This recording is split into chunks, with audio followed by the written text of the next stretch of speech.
Apéro spécial Cavs et Thunder. Les Cleveland Cavaliers et le Oklahoma City Thunder, les deux seules équipes qui n'ont pas encore perdu dans ce début de saison. 8-0 les Cavs, 7-0 le Thunder. Moi j'applaudis. Lourd. On a applaudi les Bucks, on peut applaudir les Cavs et le Thunder.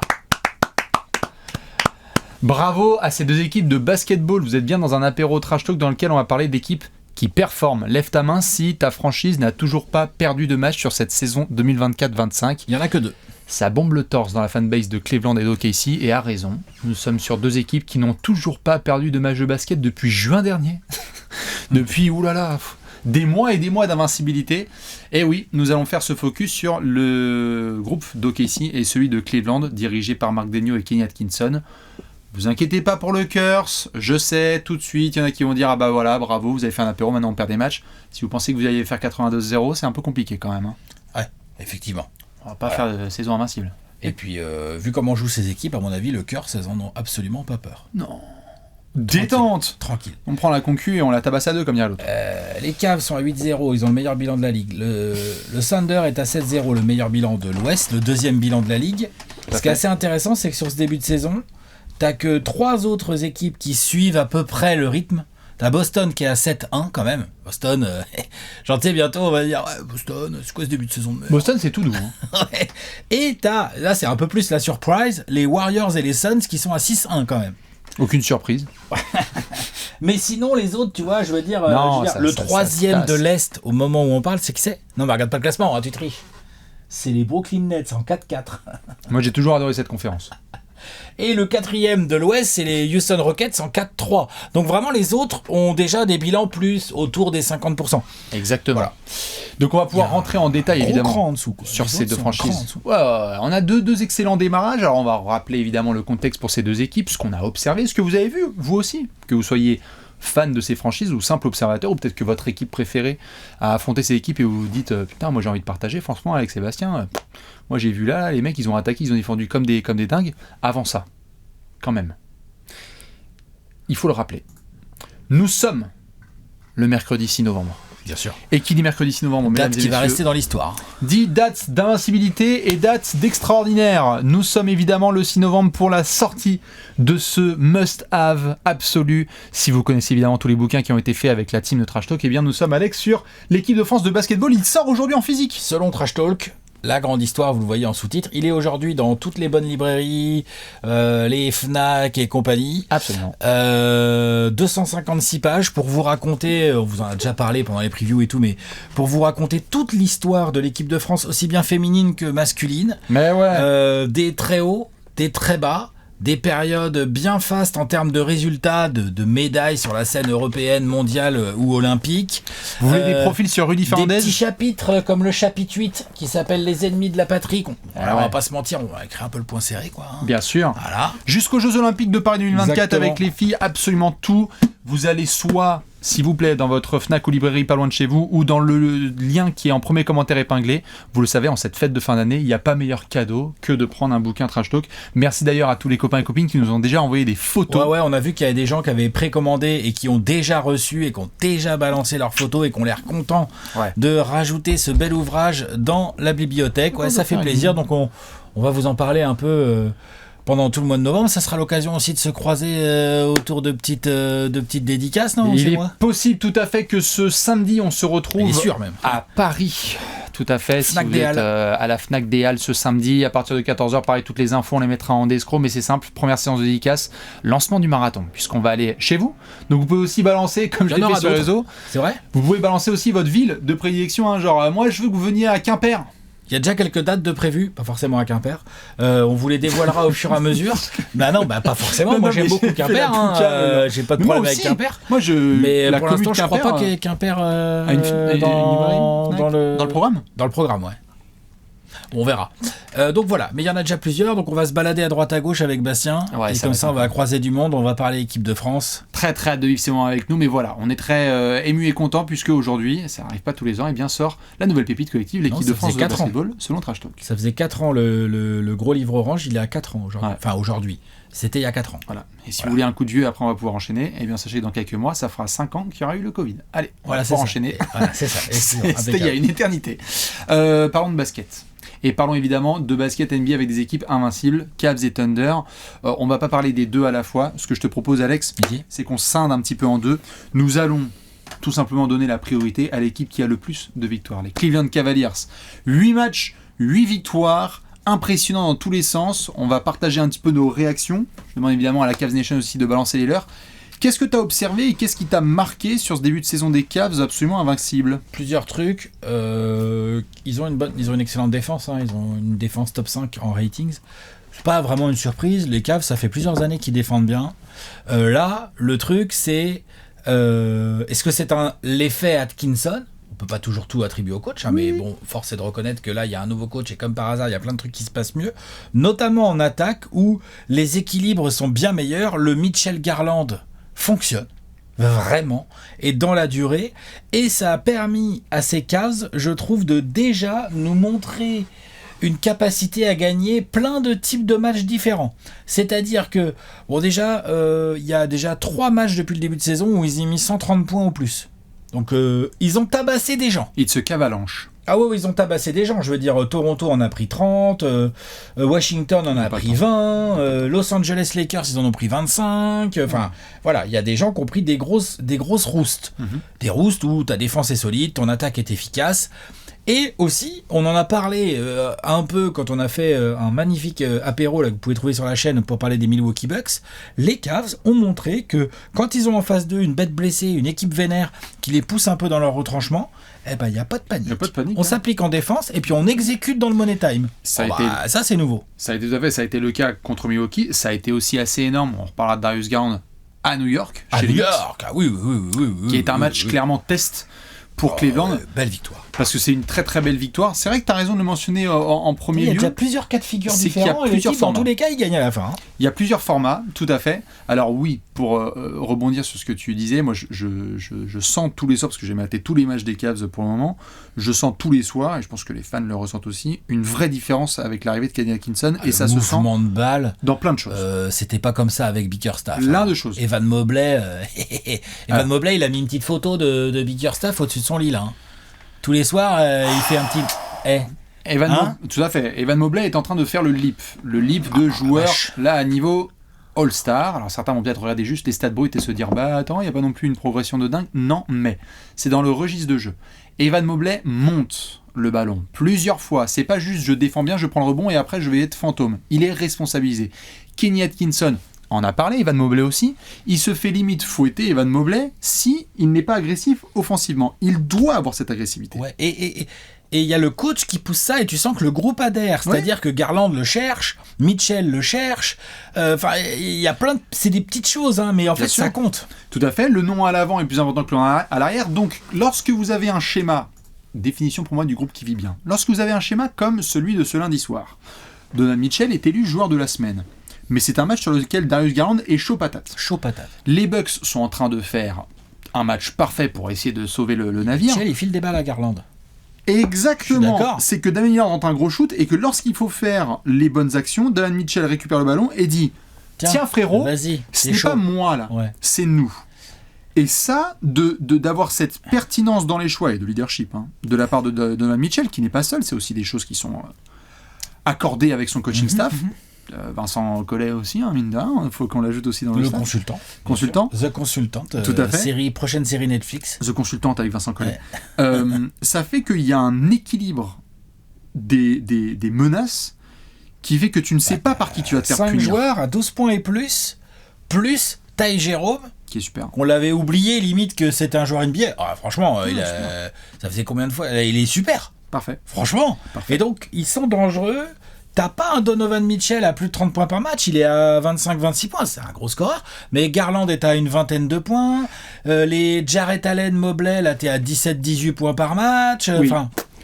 C'est super comme répartition. La seule chose que je vais donner en astérisque à ces Cavs, qui sont parfaits pour le moment, c'est que franchement, ils peuvent être assis ici, ouvrir la fenêtre et shooter une pièce de 1 centime, elle tombe dans les égouts. Pour l'instant, ça rentre bien. Les mecs, ils shootent à un niveau, mon gars, ils sont premiers de la NBA en tir global, 52%. Ils sont à 41% à 3 points en prenant une bonne palanquée. 41% l'équipe ? L'équipe est à 41% à 3 points. Ok, je les avais pas si haut, moi. Les Cavs de Cleveland sont à 41,3%, je dis pas de conneries, 41,3% de réussite à 3 points cette saison. Deuxième de la ligue. Ils ont le deuxième efficacité. C'est bien simple. Le seul mec qui n'arrive pas à trop tirer, c'est George Niang et Dean Wade. Le reste, allez-y. Caris Levert, 52%. Okoro, bon, il n'en prend pas beaucoup. Mais le volume, ça reste ah oui, mais de 3 points, ça reste... Ouais, mais Garand et Mitchell, ils en prennent 7 à 8 par soir. Non, eux deux, oui. Et c'est 45%. Non, dans ta gueule. Pour le moment, Cleveland a une réussite offensive. Bravo à eux. Hein. Mais franchement, ils ont une réussite au tir. C'est monumental. Donc... Ils ont des bonnes positions, le mouvement de balle est bon, ils sont appliqués, il y a plein de choses qui vont avec. Mais t'as raison, en ce moment, ils ont une réussite au tir, ils ne l'auront peut-être pas toute l'année, mais on peut se dire, en les voyant sur le début de saison, que les soirs où ils auront moins la réussite au tir, en fait, ils ont une défense très solide. Ah oui. Donc, ils vont être capables de tenir des gens en respect. Et puis, ils ont quand même 2 joueurs là dans le backcourt qui semblent enfin trouver le bon équilibrage entre eux deux et qui, du coup, deviennent un backcourt offensif vraiment très chiant. Exactement. L'année dernière, grosse différence, autre différence qu'on peut pointer... si je dis pas de bêtises, même si c'est le début de saison là, combien de joueurs avaient plus de 30 minutes par match chez les Cavs de Bickerstaff ? Je sais pas, j'ai pas les stats dans la tête, mais Mitchell, tu peux en balancer un Jarrett Allen, 4 Ouais, 5-6, voilà, à peu près. Combien de joueurs dépassent les 30 minutes de moyenne chez ces Cavs sur le début de saison ? 0 là, 0. 1, 0, ouais, bah oui, forcément. Ah, ça, c'est sûr. Je veux dire, Jarrett Allen est à 30 minutes. T'en as 30 pour Mobley. T'en as 29-30 pour Donovan Mitchell. T'en as 30 pour Garland. T'en as 24 pour Dean Wade. Et derrière, ça continue. C'est-à-dire que Sam Merrill, Caris Levert et tout, c'est ce qu'on discutait là, c'est l'équilibre des menaces. C'est moins prévisible, les Cavs. Et c'est aussi parce que t'as mis des grosses roustes. Oui. Parce que du coup, ça te permet d'avoir des garbage time et de faire rentrer des types. Mais je suis d'accord, Atkinson, il amène un vrai truc. Et ce qui est intéressant, c'est que... t'as tabassé des équipes plus petites, Toronto, Washington, les Lakers, ces petites équipes quoi. Orlando sans Banchero, Detroit Pistons. Vas-y Bronny, mets ton tir. T'as tabassé des plus petites équipes moins fortes, mais les grosses équipes ou les vrais défis, genre à New York, où tu te prends 2 fois Milwaukee, une fois là-bas, une fois chez toi, Milwaukee est vénère et Lillard, t'as d'abord un Lillard-Giannis, puis ensuite un gros Lillard, enfin voilà, tu les gagnes au forceps, au finish, et ça c'est très très bon, déjà comptablement parlant, parce que t'enfiles les victoires. 8-0, c'est un bon gros démarrage. Hein. Tout à fait. C'est c'est leur meilleur départ. Je disais tout à l'heure, tu vois, derrière t'as Boston et après t'as Brooklyn à 4-4. Donc en fait, ils ont déjà une belle avance, un petit matelas sympa, quoi. C'est leur meilleur départ en saison depuis 50 ans, quoi. Même les Cavs de LeBron n'ont pas fait de démarrage comme ça. Je veux dire, c'est absolument historique de leur part. Évidemment, on doit le mentionner parce que sinon ça va encore nous choper par le col. Jarrett Allen fait un magnifique début de saison. Puisqu'on en parlait lundi dans le top 10 des pivots actuels. On en a parlé ? Parce que je crois qu'on n'en avait pas parlé, justement. Je crois qu'il est pas... C'est une mention honorable. Oui, non, Jarrett Allen, super gros début de saison.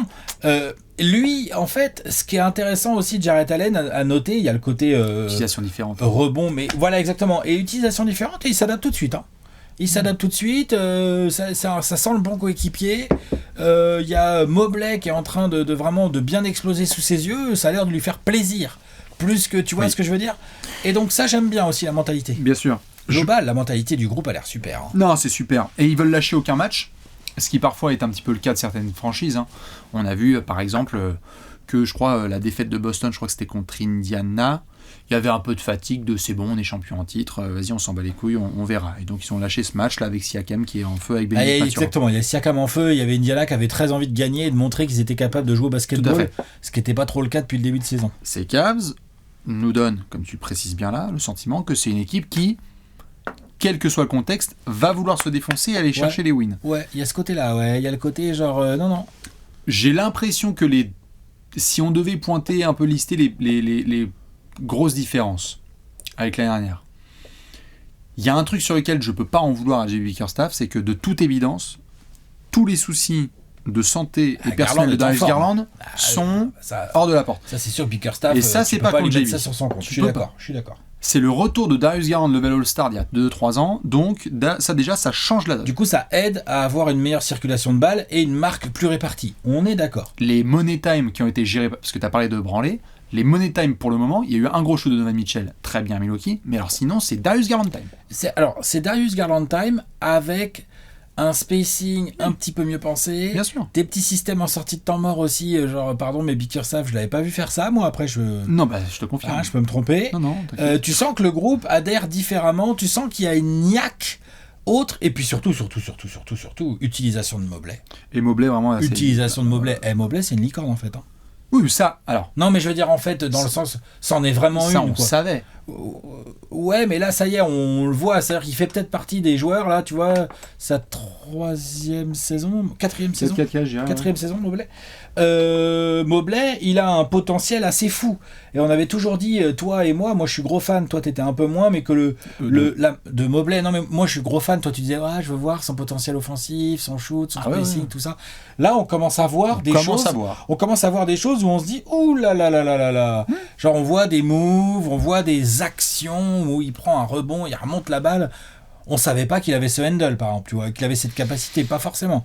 Il y a des choses intéressantes, tu sens qu'il est en confiance, et si lui, il nous fait un gros leap, en fait, ça change tout pour les Cavs. Et ça... C'est vrai, hein. Mais ça, de toute façon, on en parlait dans la prévue l'année dernière, on en parlait dans la prévue de cette année, c'est que cette franchise ira aussi loin que Evan Mobley décidera de la mener. Ça veut pas dire que c'est l'isoler lui par rapport au reste du groupe, c'est que son plafond, tu sais, on parlait notamment, on avait eu un gros débat sur les two-way et les types de profils qui existaient dans cette franchise, c'est que c'est le seul qui est capable d'avoir cet intangible giga superstar. C'est-à-dire que c'est un mec qui peut tout changer en défense et tout changer en attaque. Alors Giannis, quoi. Enfin, on lui souhaite. À cause du physique. Bien sûr qu'on lui souhaite, mais tu vois ce que je veux dire, le grand de 2m10, qui prend un rebond, qui monte la balle, capable de driver, puis après il va contrer un type, enfin bref. Pour le moment, c'est quelque chose qui est possible à faire perdurer. Il n'y a rien d'extraordinaire. C'est-à-dire qu'ils ne sont pas sur un Donovan Mitchell à 37 points de moyenne. Et Garland, il peut jouer comme ça, vraiment. Il peut jouer comme ça. Evan Mobley le livre bien, mais c'est pas non plus extraordinaire. Non, moi, ce que je surveille juste, c'est, et ça va être une magnifique transition pour le Thunder, c'est que OKC était l'équipe la plus insolente de toute la NBA au shoot l'année dernière. Ils étaient, je t'en parlais par la preview, top 3 à 2 points, 3 points et tout la totale. Si Cleveland shoot comme ça jusqu'en avril, bravo, félicitations.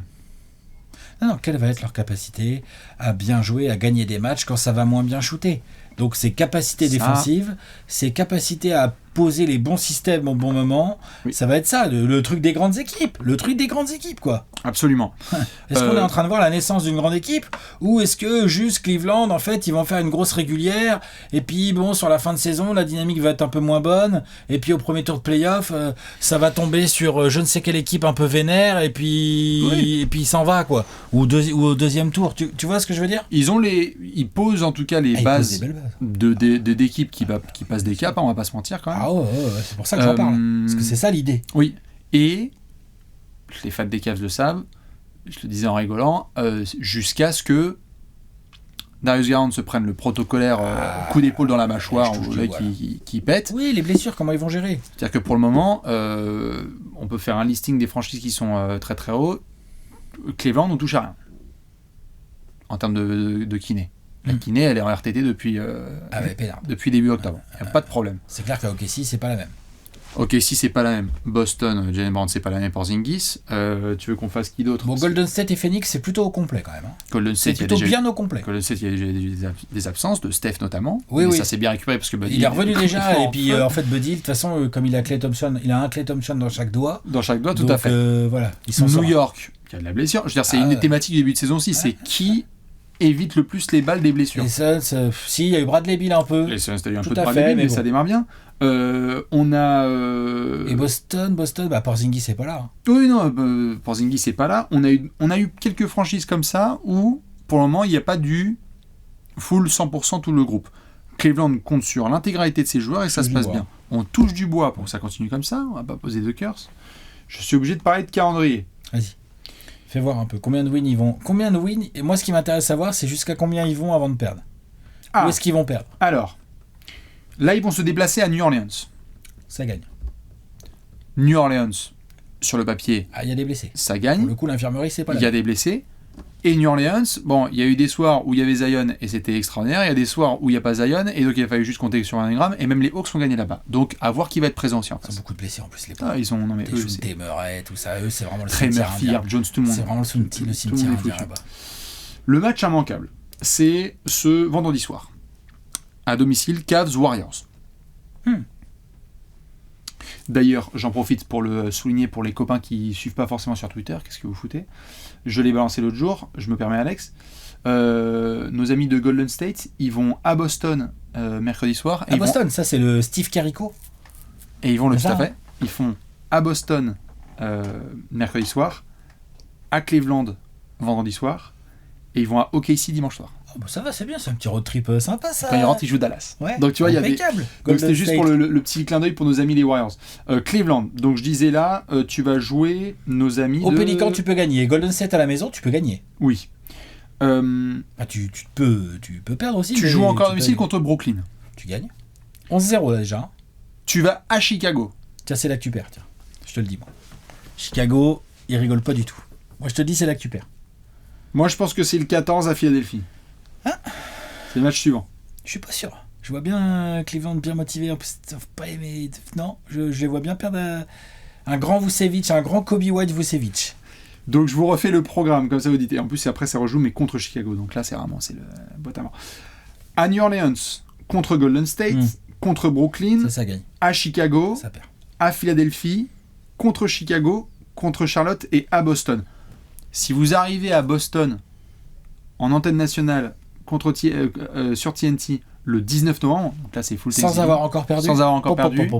Bon, là on va commencer à parler de choses légendaires. Mais quelque part, la question d'invincibilité, c'est anecdotique, mais ces Cavs-là cherchent bien plus que ça. C'est-à-dire que, oui, ok, si ça perd après-demain, formidable. Le groupe est en train de construire quelque chose pour que le 15 avril, on arrête les punchlines. Exactement. On arrête de se foutre de la gueule. Le 30 avril, parce que le premier tour, ils peuvent le passer, mais c'est la demi de conf, là. Oui, bien sûr, mais tu sais, on donne rendez-vous le 15 avril, bien sûr, bien sûr. L'idée, c'est qu'il y ait de moins en moins de punchlines. À eux de nous montrer que c'est juste pas la belle petite darling qui était en pleine santé du mois d'octobre. Premièrement, arriver en play-off en situation d'avoir l'avantage du terrain jusqu'en demi-de-conf minimum. Donc continuer sur cette belle régulière, tu vas forcément perdre des matchs, mais avoir la bonne grosse dynamique et idéalement pouvoir bien gérer l'effectif pour les blessures et surtout arriver avec des certitudes de jeu en play-off.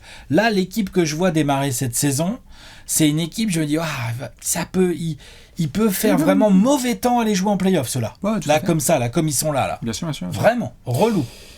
Les Cavs, ça déroule. Pas de problème. Nous allons basculer de l'autre côté de la NBA, dans la conférence Ouest, pour parler de nos amis du Thunder. Là, ça déroule pas, ça roule. Ça roule sur les gens. Qui ne sont pas à 8-0 mais à 7-0. Oui, mais ils roulent sur les gens. Et eux roulent de manière très violente sur le reste de la compétition. Le Thunder, 7 victoires. On en a eu évidemment plus à l'extérieur qu'à domicile, à Denver, à Chicago, à Portland, chez les Clippers. Ça a gagné à domicile contre Orlando, San Antonio et Atlanta. Un programme, ma foi, tout à fait correct. Je veux dire, il n'y a pas eu de... Oui. Il y a vraiment Denver qui était au-dessus du lot. Denver, sur ce début de saison, est-ce que c'est vraiment au-dessus du lot ? Non, tout à fait, mais c'était sur le papier, en tout cas, sur le début de saison, on disait que c'était les Nuggets, le gros rendez-vous. Mais regarde bien, plus 15, plus 19, plus 24, plus 12, plus 23, plus 13, plus 16. Ce sont les écarts d'OKC. Et je veux absolument préciser, parce que c'est important de préciser que ils font ces écarts-là, mais ils n'ont pour l'instant... Ils n'ont pour l'instant que le 20e rating offensif. C'est-à-dire que pour l'instant, on attaque, ça tâtonne, ils y sont pas trop. Et on va... Et les mecs roulent sur tout le monde. Et on va en parler. Le premier élément, et on en parlait dans la preview. Moi, j'ai dit que c'était l'équipe qui me faisait le plus peur à toute la NBA, et je te reconfirme, même au-delà de Boston, c'est que c'est une équipe qui est sur des bases défensives historiques. Ah mais là c'est les Chicago Bulls de Rodman, Pippen, Jordan, Ron Harper. Et c'est même mieux que leurs ratings à eux, j'ai été vérifié. Oui mais c'est parce qu'il faut les recontextualiser quand même. Ah mais bien sûr, mais c'est juste par là que si tu prends sur possession par possession, mais on est sur les faire aussi bien. On est sur les Pistons de 2004. Ouais voilà. En termes de rating défensif. Non mais le truc, ils sont premiers de la ligue donc en rating défensif, vous l'avez compris. Avec une marge 93,4, le deuxième il est à 102,9. C'est Golden State au passage. Oui. Passage, attends. Qu'est-ce qui est le plus surprenant ? D'avoir OKC en premier rating défensif ou d'avoir Golden State en deuxième ? Non, OKC, on savait qu'ils allaient être... donc Golden State, c'est des... Voilà. Troisième Orlando, c'est pas une grosse surprise, ils sont déjà à 108. Non mais... C'est une dinguerie. OKC, sans Hartenstein, est en train de poser défensivement des choses terrifiante. Avec Jalen Williams qui n'était pas à 100%. Qui n'était pas à 100%, il n'y a pas Jalen Williams Ken Rich aussi, non ? Ken Rich qui n'est pas là, tout à fait. Ils ne sont même pas encore full roster. Ça, c'est la première chose. La deuxième. Ils n'ont pas leur raquette encore. 1, 2, 3, 4, 5, 6, 7. Ils ont joué 7 adversaires. Combien ont passé la barre des 100 points ? Combien ont passé la barre des 100 points sur 7 adversaires. C'est Atlanta qui a pris une grosse rouste, mais qui a passé les 100 points. C'est vrai ou pas? Ouais. Et c'est tout. Et Portland. Ah oui, Portland aussi. Qui en a pris 130 aussi. Qui en a pris 137. C'est garbage. Les gens qui les ont poussés. En fait, ils sont malins, les mecs. Ils les poussent dans le garbage time, comme ça, ils peuvent passer les 100 points. Donc, Denver, limité à 87 points. Chicago, limité à 95 points. San Antonio, limité à 93 points. Les Clippers, limité à 92. Le Magic, pas Banchero, limité à 86. On avait parlé dans la preview du fait que cette équipe pouvait être une salle de torture ouverte jusqu'en avril. C'est le cas. Ils sont relous. Terrifiants. Moi, honnêtement, j'ai rarement vu une défense aussi intelligente ces dernières années en NBA. Intelligente, ils défendent extrêmement bien sur les extérieurs et dans le périmètre, ce qui est très important dans la NBA actuelle, dans le sens où quand même tu rencontres beaucoup d'équipes où même si leur attaque n'est pas hyper huilée et tout, il y a plein de mecs qui savent shooter, donc ils te rentrent des tirs. Là, contre OKC, c'est compliqué de rentrer des tirs. Mais même de remonter la balle, frère. Remonter la balle, c'est chiant. Tu as un leader, Shai Gilgeous-Alexander, qui montre l'exemple des deux côtés du terrain.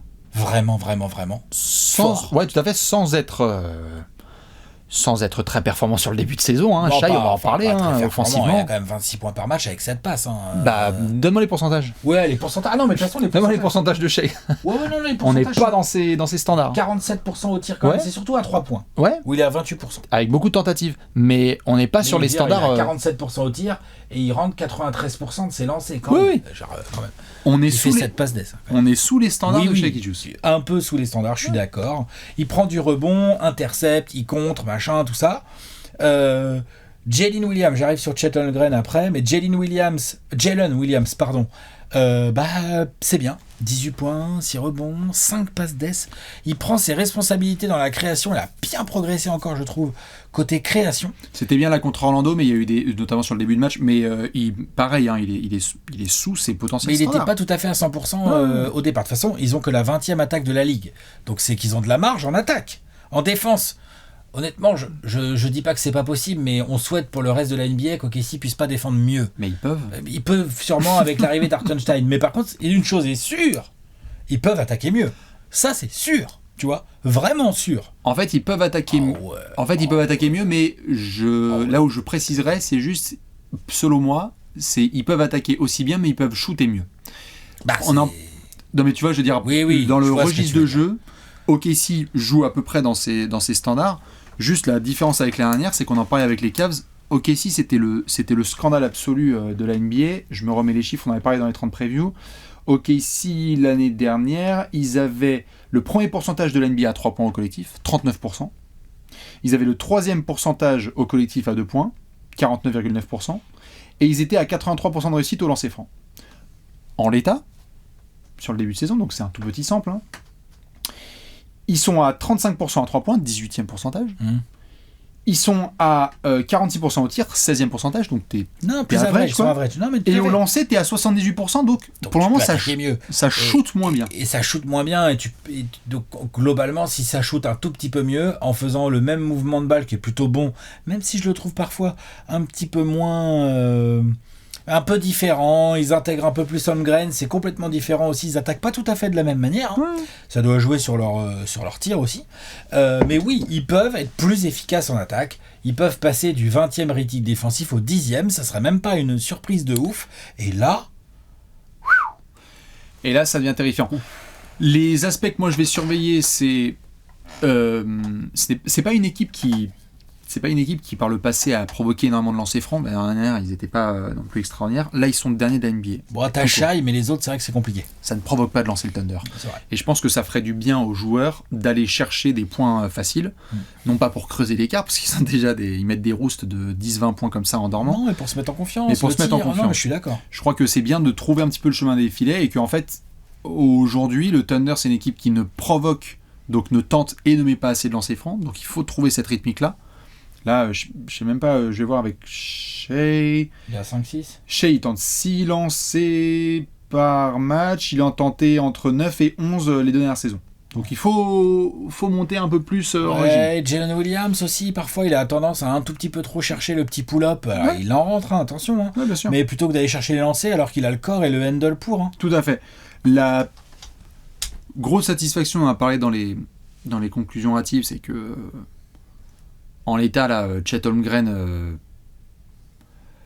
ça va être difficile de trouver un garçon qui représente à lui seul le Thunder défensivement, parce que c'est un travail collectif énorme. Tu regardes le taf qui est fait par Caruso, par Gensdorf. Candidat dit pas, il a attention. Mais je souhaite bien du courage aux gens pour aller chercher Chet Holmgren dans la conversation au défenseur de l'année. C'est clair. Parce que là c'est s'il reste juste sur ses jambes, qu'il a le même niveau d'intimidation comme il fait, c'est-à-dire verticalité au-delà des contres, verticalité, il est terrifiant. Ouais, puis les contres, il en met. Il est terrifiant. Il en met 3 par match. Bien sûr, il fait 3 contres par match. 10 rebonds. Mais j'ai envie de dire, il contre 3 tirs, mais il intervient sur.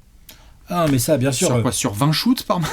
Il dissuade beaucoup. L'aspect dissuasif vraiment est très intéressant. Et en plus, lui, il bénéficie d'une ligne extérieure qui lui dirige bien les gars.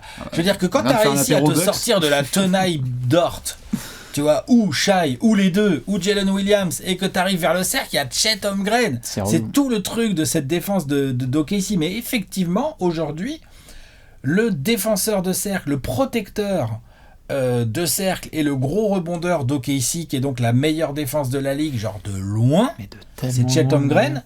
Donc c'est sûr que là, comme ça, on a un petit échantillon, donc on verra comment la saison évolue. Mais là, comme ça, si ça continue sur cette lancée, c'est sûr que pilier de la meilleure défense de la ligue de très très loin, on connaît le refrain, avec les stats qui vont, normalement. Ça c'est sûr. Et en plus, dis donc, 17 points par match, 17 points par match, et j'ai même trouvé sur plusieurs phases de jeu que il y a des bons petits flashs à la passe. J'aime bien ce qu'il essaye de faire aussi, Chet Holmgren. Lui aussi, j'aimerais bien qu'il aille chercher plus de lancers.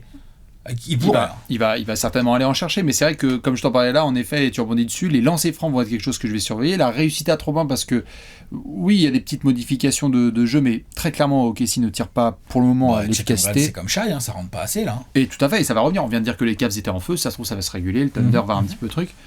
Par contre, j'ai une mauvaise nouvelle. Vas-y. C'est qu'autant là, avec les Cavs, on a commencé à faire machin, ça va peut-être perdre contre machin. T'es prêt ? Vas-y. Calendrier du Thunder.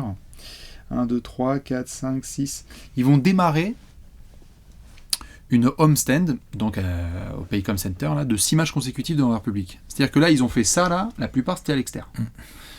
Premier test. À Denver. Ils n'ont pas non plus battu. Non, on a battu qui de c'est Denver, on a dit. Ouais. C'était Denver. Ils y retournent là à Denver. Ouais. C'est le dernier match là qu'ils jouent à l'extérieur. Sur les 1, 2, 3, 4, 5 de leurs 8 premiers matchs, c'était à l'extérieur. Ils sont capables de les retabasser parce que les Nuggets, s'ils continuent comme ça, ils vont se retrouver dans un apéro. On va voir, tout à fait. T'es d'accord ? Tout à fait. Et je crois que, concussion protocole, il n'y a pas de Jamal Murray. Est-ce une bonne ou une mauvaise nouvelle pour les Nuggets ? Ça en reparlera. C'est une question. Tu joues à la maison contre Houston. Attention à Houston. Typiquement le genre d'équipe casse-couille pour le Thunder. Mais favori le Thunder pour gagner ce match, bien sûr. Match absolument immanquable le dimanche contre Golden State. Thunder Warriors. Comme à l'époque. C'est intéressant parce que les Warriors ont une attaque. Très curieux de voir l'attaque des Warriors face à la défense du Thunder. Oui. Très curieux parce que là, pour le coup, faut le défendre le périmètre. Parce que là, mais ils peuvent. Mais tu vois, du coup, c'est vraiment une opposition incroyable. Clippers. Ouais, ça gagne. Pélicans. Ça gagne. Suns. C'est une match-up chiante pour les deux. En fait, j'ai des idées dans les deux. C'est vrai. Là, pour le coup, les Suns, tu vois, le point faible des Suns, ils l'exploiteront, mais ils vont pas non plus en faire des miracles. Les points forts des Suns vont tomber dans la défense d'OKC, l'attaque. C'est un gros match. Ils jouent les Warriors, les Suns, ouais. Ils jouent les Warriors. Non, ils vont gagner tout ça. Les Suns. Je pense qu'ils peuvent battre tout. Et ils finissent leur homestand contre Dallas. Donc c'est un beau homestand. Ouais, Dallas, ça va pas leur rappeler que des bons souvenirs. Non.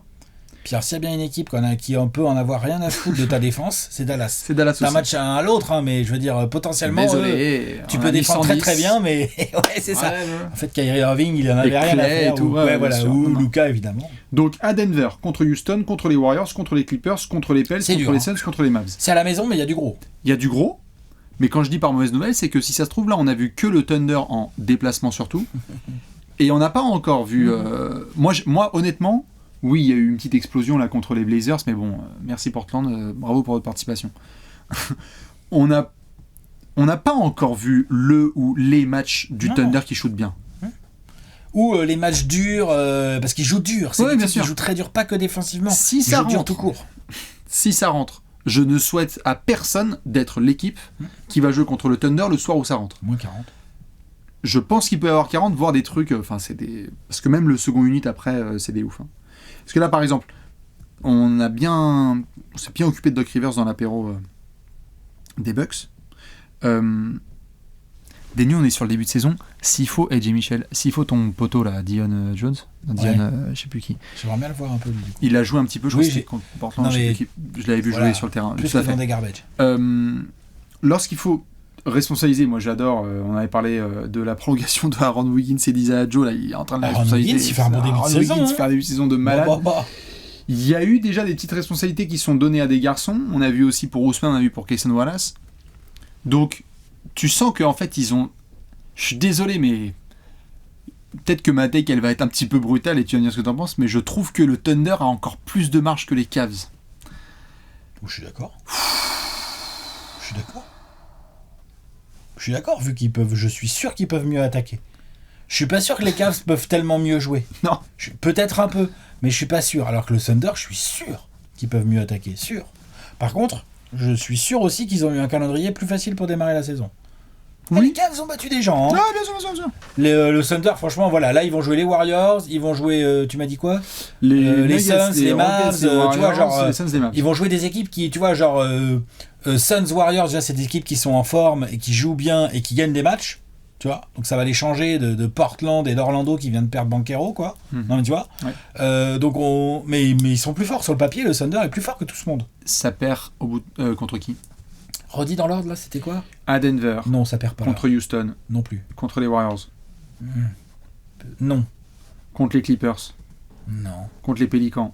Non plus. Contre les Suns. Peut-être, mais. Contre les Mavs. Suns ou Mavs, ouais. Putain, ils peuvent en gagner quoi, 12, 13 ? Il y a intérêt, mon gars, parce qu'après, ça va à San Antonio et ça reçoit Portland. Ah la vache, c'est chaud. Moi, je dis la surprise du chef, les Clippers. Ah ouais ? Ok. Ouais, les Clippers, ils ont des arguments à faire valoir, mais offensivement, je vois pas, c'est compliqué. La surprise du chef. Ouais, la surprise du chef, le Harden game, là, avec Norman Powell en fire. Là. C'est bon, on a grave bien joué contre les Warriors. C'est pas le genre d'équipe qui lâche les matchs. Non, je suis d'accord.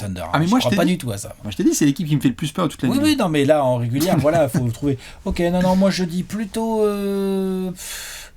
les Warriors. C'est pas bon pour les Warriors, mais les Warriors ont des trucs qui vont bien faire chez le Thunder. C'est quoi les Warriors ? Allez, c'est combienième match les Warriors ? C'est dans 2-3 matchs ? 7, 8, 9, ils seront à 9-0 et ils affronteront les Warriors au 10e match. Ouais. Allez. Et moi je dis la surprise du chef. Moi, je dis on est à 9-1 après les Warriors. Allez. Moi je dis ils sont à 9-0, ils sont à 9-1 après les Clippers. Non. Non, ils sont à 10. Ils sont à 10. Ouais, ok, voilà, c'est ça. Ok. C'est pas mal tout ça. Ouais, dites-nous ce que vous pensez de, évidemment, ce Thunder. Tous les fans d'OKC là qui sont en train de vivre un espèce de truc. Là, je le vois, ils sont mignons parce qu'ils ont. Je dis mignons avec beaucoup d'affection, c'est qu'ils ont vécu des trucs, des années où il y avait beaucoup de clash. Nous, les premiers sur le projet, Shai Gilgeous, Alexander va-t-il rester, patati patata. Ah, le projet. Tous les soirs, la question maintenant, c'est de savoir. Il commence à avoir de la gueule. C'est de savoir si tu restes les 4 cartons parce que généralement, au bout de 3, il y a déjà plus 20. Quoi. Ouais, tu vas te coucher en fait. Faut profiter. Et je crois que c'est le mot qu'ils ont. Parce que ça dure jamais longtemps. C'est ça. Et je crois que c'est un peu le mot de la fin là sur cet apéro. Tu me diras le tien, mais moi c'est vraiment pour les fans des Cavs et du Thunder, c'est faut profiter parce que. Regardez où sont les Bucks. Parce que regardez où sont les Bucks. Tout va très vite, exactement. Ouais. Et qu'il y a des franchises qui peuvent vite chuter et que c'est maintenant qu'il faut choper la concu à la grange. Donc. Ouais. Puis surtout vraiment continuer à jouer dur comme ça parce que c'est ça que j'aime bien. Les Cavs bien, mais surtout le Thunder qui est dans la continuité de la saison dernière où ils continuent à bien jouer dur. C'est pas pour rien que souvent dans le troisième quart le match est fini. Et donc c'est pour ça que je suis très pressé de les voir contre des équipes en réussite sur ce début de saison, les Warriors, les Suns, mais qui à mon sens ne jouent pas du tout aussi dur que ne joue OKC et qui donc normalement sont inférieurs, mais qui vont par contre poser d'autres problèmes parce que tu as des mecs en feu au tir, des ballons qui circulent bien, des individualités bien chiantes à jouer, de l'expérience, du vice, enfin tu vois, je suis curieux là. Et évidemment, mot de la fin pour Draymond Green qui va affronter le Thunder dans le prochain jour. Il a fait sa sortie en disant voilà, c'est bien, mais les gars, vous faites pas peur, vous aboyez et tout en confiance. Laissez Draymond aboyer. OKC est en train de vivre un truc identitaire énorme. Beaucoup de gens tombent amoureux de cette franchise. Allez jusqu'au bout de votre délire. Mais bien sûr, écoutez surtout pas Draymond Green. C'est le vieux père. Dites-nous ce que vous pensez de tout ça, bien évidemment. On espère que le cœur sera pas trop lourd. Et évidemment, on se retrouve pour d'autres petits apéros. Des bisous, à la prochaine. Ciao. Ciao.